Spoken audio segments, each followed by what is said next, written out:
Día de nuevo, vamos con la segunda parte de orientaciones generales de la iniciativa de la Accountability Framework.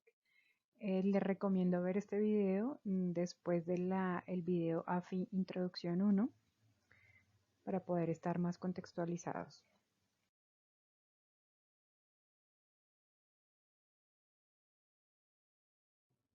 Habíamos hablado que AFI tiene tres grandes pasos para su implementación.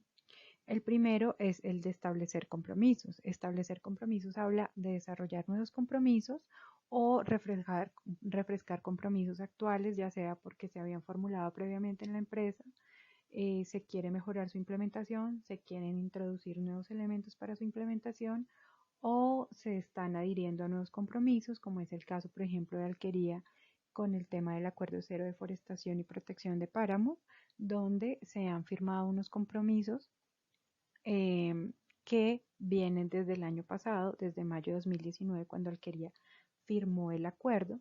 Es decir, que en este caso se están estableciendo unos compromisos a nivel empresarial derivados de la firma de un acuerdo, que es el Acuerdo de Cero Deforestación. Recordemos que AFI habla de cadenas éticas y esas cadenas éticas constan de la implementación de tres puntos importantes, que es la protección de bosques y ecosistemas, y no transformación de otros ecosistemas, respetar los derechos humanos y el principio fundamental de especificar esos compromisos, es decir, cómo internalizamos esos compromisos de protección de bosques, protección de ecosistemas y respeto de derechos humanos a nivel operativo de las empresas. Bueno, entonces establecemos compromisos. En ese caso, determinamos el compromiso, el contenido de lo que se va a mencionar, cuáles son esos compromisos. En el acuerdo de cero deforestación hablamos de erradicar los procesos de deforestación en las áreas de abastecimiento y que no haya conversión de ecosistemas. En este caso del acuerdo de cero deforestación estamos hablando del ecosistema de páramos. AFI va mucho más allá de páramos, digamos, en el sentido en que no especifican un ecosistema en particular, sino que hablamos de todos los ecosistemas que son importantes. Para Alquería, que ha firmado el Acuerdo Cero de Deforestación, pues digamos que este compromiso ético inicia con evitar la deforestación y no convertir páramos. En este caso estaríamos priorizando un primer ecosistema importante, ya que es estratégico para la producción de lechera en el país. Entonces, el principio fundamental uno habla de qué determinamos en los compromisos que son de no deforestación y no conversión de ecosistemas. Alquería ya ha dado un paso allí y ya ha firmado, ¿cierto? Determinar qué es el contenido de esos compromisos, pues podemos remitirnos a los textos del Acuerdo de Cero Deforestación y Protección de Páramos para ver qué compromisos se adhirió Alquería a cumplir, qué es lo que va a cumplir en relación con eso, y ya al final de esta presentación vamos a darle una breve mirada y en el sitio previo van a tener el acuerdo de cero deforestación y protección de páramos para aquellos que quieran refrescar en esos compromisos y especificar esos compromisos de manera clara, concisa y creíble. Entonces, estamos estableciendo esos compromisos, ya tenemos una ayuda previa y es que ya firmamos el acuerdo de cero deforestación. Aquí en este momento no vamos a hablar de los acuerdos de respeto de los derechos humanos, que también es una parte muy importante que debe especificarse en los compromisos, porque digamos que ese no es un punto álgido de los acuerdos cero deforestación. Entonces, para determinar el contenido de esos compromisos, AFI nos habla de que tenemos unas guías operacionales que podemos utilizar. Esto aplica sobre todo en aquellas empresas en las que no se han firmado los acuerdos cero deforestación, pero quieren iniciar con una cadena ética y quieren empezar con la definición de esos compromisos y no tienen como una guía previa. Entonces, AFI lo que dice es, bueno, cuando ustedes van a iniciar el punto cero, las actividades son determinar esos compromisos y para ello podemos utilizar estas guías operacionales. Tenemos la guía operacional sobre definiciones, que ya la habíamos tocado previamente, y es como el glosario donde tengo qué significa cada cosa, de qué estamos hablando, en qué acuerdo internacional se tocó, por qué es importante hablar de ello. Tenemos también la guía de fechas de corte, a partir de la cual la empresa puede establecer cuáles son las fechas iniciales a partir de las cuales se inician esos compromisos, es decir, a partir de 2020, 2025, 2030. En el caso de los acuerdos cero de deforestación, tenemos unas metas a 2025 y unas metas de país a 2030 para erradicar la deforestación y la transformación de ecosistemas de las cadenas de suministro. Para aquellos que no tienen una guía como el Acuerdo Cero de Deforestación, esta guía fechas de corte es muy útil para empezar a definir esos hitos a corto, mediano y largo plazo. Está también la guía operacional de restauración y compensación, a partir de la cual podemos hablar de cosas que ya han pasado, por ejemplo, si hay una operación muy activa en zonas que han sido previamente deforestadas, en el acuerdo de cero deforestación decimos que a partir de 2010, entonces, ¿cómo debería proceder en la restauración de esos ecosistemas? Que es un punto muy importante. No hablamos de compensación porque digamos que jurisdiccionalmente en la normativa no hablaríamos, digamos que no tiene cabida ese concepto de compensación para las operaciones agropecuarias, entonces digamos que este tema de compensación ni se toca en los acuerdos de cero deforestación ni tendría relevancia en el tema de compromisos éticos, aunque si alguna comunidad se sintiera vulnerada por la operación de una empresa, tendríamos que empezar a hablar de procesos de compensación, que creemos que este no es el caso. ¿Cuáles son los contenidos que tengo que estipular en esos compromisos? Para eso puedo utilizar la Guía de Derechos de Pueblos Indígenas y Comunidades Locales, sobre todo en lo que tiene que ver con el principio fundamental de respeto a los derechos humanos, y proyectos que, digamos, en los que no se encuentra un consenso en las comunidades locales de ir, por ejemplo, proyectos mineros, proyectos de forestales, donde hay una parte de la comunidad que sí quiere, otra que no quiere, que nos encontramos con pueblos indígenas, comunidades afro, rom, donde se debe surtir temas de consulta previa, donde debe haber un consentimiento previo, libre e informado sobre que se va a desarrollar ese proyecto. Digamos que en el tema lechero, donde hay un arraigo cultural, generacional profundo, que hay una aceptación previa de esas comunidades, no hablaríamos mucho de esto. Digamos que estas guías operacionales no nos resultarían aquí muy pertinentes o muy útiles. Y también cuando hablamos de la remediación y acceso a la remediación, que es aquellas comunidades en las que, digamos, esa operación resulta en consecuencias o en impactos que no son deseados y tendría que abrirse un diálogo hacia cuáles serían los mecanismos de remediación. Pero en este caso, por ejemplo, cuando estamos hablando de leche, en ese sentido no tendríamos que utilizar estas guías. Luego tenemos especificar esos compromisos de manera clara, concisa y creíble, y es diferenciar lo que son los compromisos voluntarios y lo que es el cumplimiento de la normatividad, que eso es algo muy claro empresarialmente. ¿Cuáles son sus compromisos normativos? ¿Cómo los cumplen? Digamos, en el caso de Alquería, que es una empresa sólidamente constituida donde todos los requisitos de ley se cumplen, y cuáles son compromisos voluntarios, ¿cierto? Que cuando hablamos de ley aplicable a qué hacemos referencia, y cuando hablamos de compromisos voluntarios también a qué nos referimos.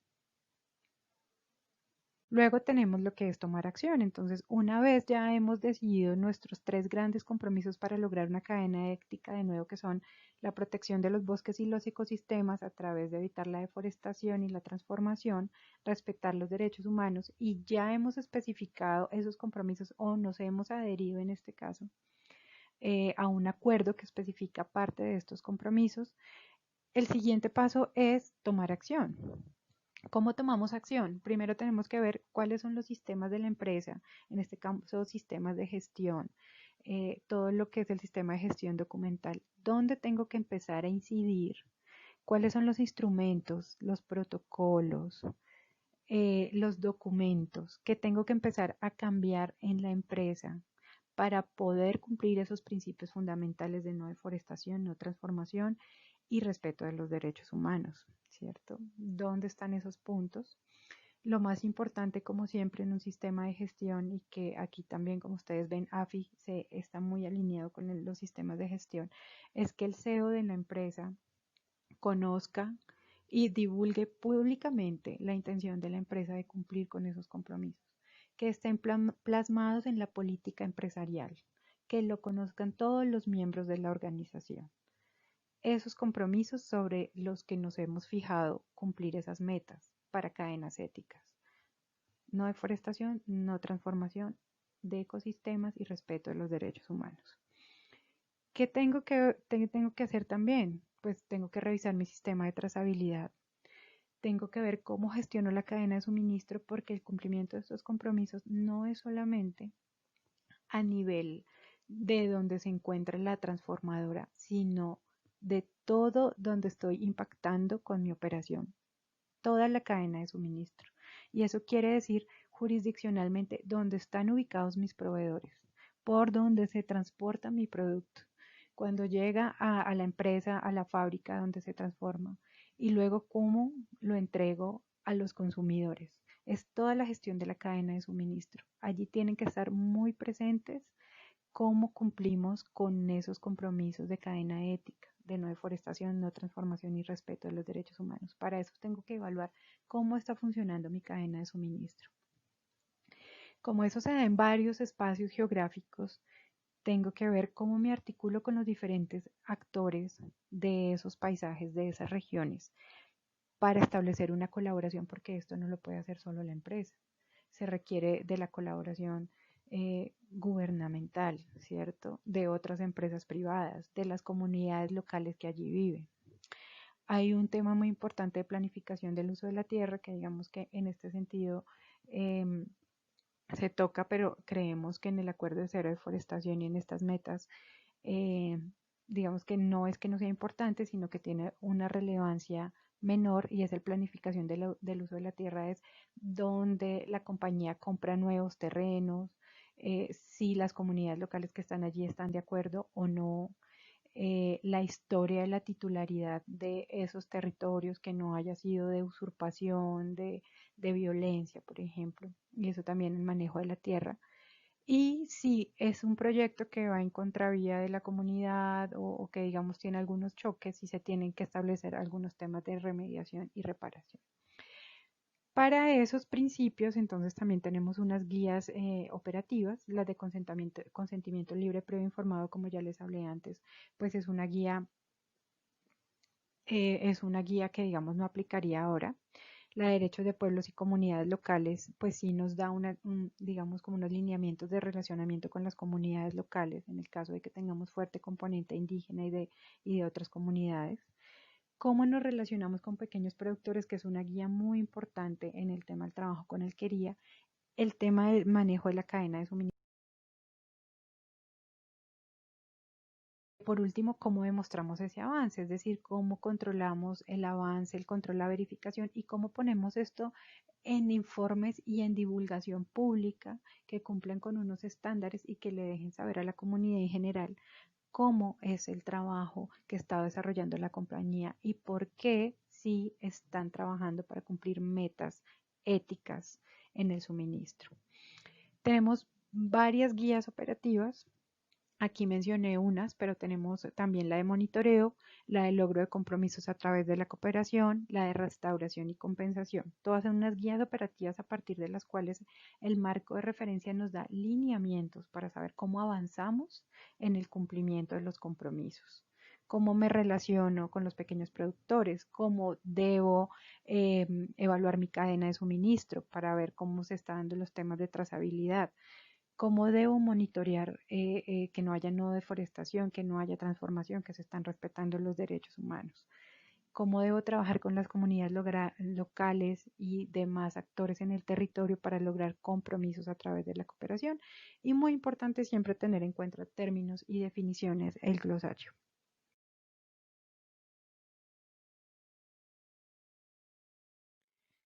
Digamos que cuando hablamos de los acuerdos cero deforestación, aquí donde están ubicados estas dos personas dialogando, serían las guías que resultarían más útiles para que la empresa evaluara hacia el cumplimiento de las metas de los acuerdos cero deforestación. Bueno, por último, entonces aquí tenemos en donde dice temática específica, estamos hablando de cada uno de los puntos del principio 1 de la AFI, que se llama protección de bosques y otros ecosistemas naturales, y cómo en los diferentes acuerdos si aplica o no aplica. Nos vamos a fijar aquí en el acuerdo de leche. Entonces, tenemos prohibición de la deforestación, obviamente el acuerdo sí lo contempla. Degradación de severa y continua de bosques no está explícitamente en los acuerdos. La prohibición de la deforestación a largo plazo, sí, recordemos que tenemos unas metas a 2030.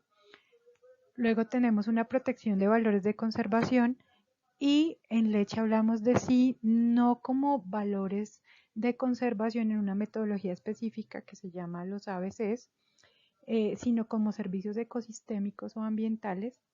En este caso, la importancia explícita de proteger los páramos, que es donde nace el agua. Compromisos sobre el área de influencia, es decir, áreas de influencia mucho más amplias, digamos que no lo contempla ANFI, pero no está explícitamente en los acuerdos de cero deforestación, aunque sí estamos hablando del logro de cadenas y del análisis de la cadena de suministro para cumplir compromisos en los acuerdos de cero deforestación. Luego tenemos el tema de proporcionar restauración por deforestación y sí, como ya lo mencioné, a través de las medidas que se deben tomar a aquellos que se adhieren o aquellos productores que han hecho transformación de ecosistemas o restauración desde 2010 y proporcionar compensación por deforestación, pues eso no se menciona en ninguno de los acuerdos. También en el principio 1 tenemos la conversión de ecosistemas diferentes a bosque, como hablamos en leche, sí, digamos que aquí ya estamos hablando de un ecosistema en específico, aunque el logro de cadenas éticas a largo plazo tiene que pensar en muchos otros ecosistemas estratégicos, más allá de los páramos, como los humedales, y muchos otros que tendríamos que ver cuáles son de importancia. De nuevo, la degradación severa y continua de otros ecosistemas no se menciona, pero es un punto que la empresa a nivel interno debería discutir, incluir así no esté en el acuerdo de cero deforestación. La prohibición de conversión de otros ecosistemas a largo plazo tampoco se menciona. En el de leche estamos hablando específicamente de páramos. Y aunque no se menciona, pues decimos que esas metas, aunque decimos que es deforestación a 2030, también no son conversiones a largo plazo, es decir, que esto es una política que tiene que ser sostenida en el tiempo y los esfuerzos para su implementación tienen que ser sostenidos en el tiempo. Proporcionar restauración de otros ecosistemas a largo plazo, sí, como hablamos a partir de la meta de 2010, y compensación o conversión de otros ecosistemas a largo plazo. Bueno, eso es todo por este video. Espero que les haya quedado muy claro. Muchas gracias por su atención.